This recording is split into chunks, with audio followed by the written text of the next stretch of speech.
পশ্চিমে চড়াটা নপাড়ার সাথে এই তিনটা ইউনিয়নকে পার্মানেন্ট পাইলিং করে বাদ দিয়ে যদি এখানে সরকার ডেভেলপমেন্ট করা হয় এবং দিঘির পাড় থেকে যদি ব্রিজগুলি করা হয়, দিঘির পাড় থেকে যদি ব্রিজ দিটা করে এই যোগাযোগ ব্যবস্থাটাকে যদি এই তিনটে ইউনিয়ন করে ইউনিয়নের মধ্যে কোঅর্ডিনেট করা হয় তাহলে এই এলাকার মান উন্নয়ন বাড়বে। মানুষ যখন গাড়ি টাড়ি নিয়ে এখানে আসবে তখন দেখবে যে এই জায়গার দাম অনেক কম আছে, এখানে জায়গা কিনে ইন্ডাস্ট্রি করি, ঢাকায় মালামাল নদী পথে মালামাল নেওয়া যাবে। আমরা নড়িয়াতে একটা নৌ বন্দর করতে চাই, আমি যদি আল্লাহ এমপি বানাই নৌ বন্দর করবো, তার উল্টো পাশের জায়গাগুলির গুরুত্ব বেড়ে যাবে। আমাদের এখানে কোল্ড স্টোরেজ করা যদি হয়, যে আমাদের বিশেষ করে আলু চাষ করা হয় এই তিনটা ইউনিয়নে অনেক, সেখানে আলু প্রিজার্ভ করার জন্য আমাদের মুন্সিগঞ্জ এবং চাঁদপুরে যেতে হয়, সেখানে ব্যয় কমিউনিকেশন ক্যারিং এর ব্যয় বেড়ে যায়। এইটা যদি আমাদের ঠিক নপাড়া চড়াটার কাছে কাটার মধ্যখানে স্থানে করা হয় নদী পথের কাছে বেড়িবাঁধ দিয়ে, তাহলে নদী কোল্ড স্টোরেজ ভাঙার সম্ভাবনা থাকবে না এবং নদী পথে মালগুলি আনলে ক্যারিং কস্ট কম লাগবে। আর যদি বাসে ট্রাকে না হয় একটু খরচ বেশি পড়ে যাবে।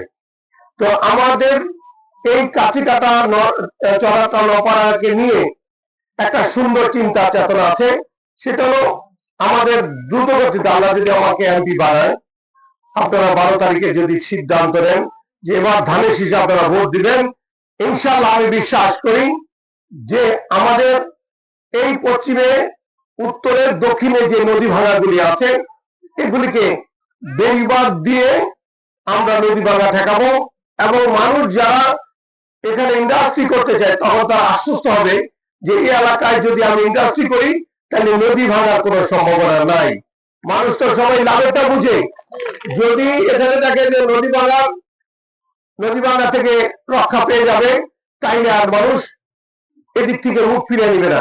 আপনারা যদি ঘর দুয়ার করতে চান, অনেকে টিনের ঘর করেন, বিল্ডিং করেন না, চিন্তা করেন কোন সময় কোন দিক দিয়ে নদী ঠেলা দেয়, এই জন্য বিল্ডিং করেন না।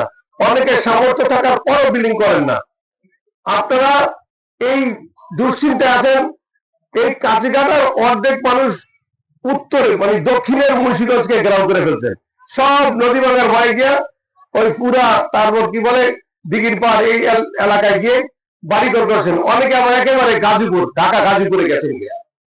এই লোকগুলি আমার দেশের লোক, এটা রাজনীতিবিদদের ব্যর্থতা যে আমার দেশের মানুষকে আমি সব ডেভেলপমেন্ট দিয়ে রক্ষা করতে পারিনি। যারা এই এলাকার এমপি মন্ত্রী ছিলেন তাদের ব্যর্থতা, তারা কেন এই নদী ভাঙা ফিরাইতে পারে নাই। নদী ভাঙা যদি কাজগুলি টাইমলি করা হয়, আপনি যখন ভাঙা শুরু হয় তখন কাজ ধরে, তো কাজ ভাঙা দেখাবেন না কাজ করবেন, কোনটা করবেন? শুকনো মৌসুমে কাজ করবেন, কাজ শেষ করবেন, বর্ষা আসলে আল্লাহর মধ্যে নদী ভাঙবে না। এখন বর্ষার সময় যদি আপনারা বস্তা বানানোর ব্লক খোলান তাইলে থাকবে, এতে স্রোতে নিয়ে যায়, বস্তাও নিয়ে যায়, আর স্রোত পাইলে তো বালু আস্তে আস্তে খুলে পড়ে, তখন আর বাদ থাকে না। সেই কারণে আমাদের মাথা চিন্তা করতে হবে, যারা দেশ বিদেশে ঘুরেছে, যারা দেশকে ভালোবাসে, যারা দেশের উন্নয়ন চায়, তাদেরকে ভোট দিয়ে সংসদে পাঠাইতে হবে। এখন আপনারা পাঠান যে লোককে দেশকে ভালোবাসে না, যে লোক রাজনীতি করে নিজে স্বাস্থ্যবান হয়, আবার দেশের কিছু কাজ করে, দেশের নেতা কর্মীদের ভাগ্যের পরিবর্তন করে।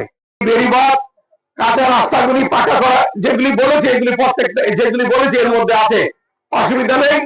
আমাকে এমপি বানান, বাকি এই এলাকার দাঁড়া এই 2 কাজে দেবো ইনশাআল্লাহ।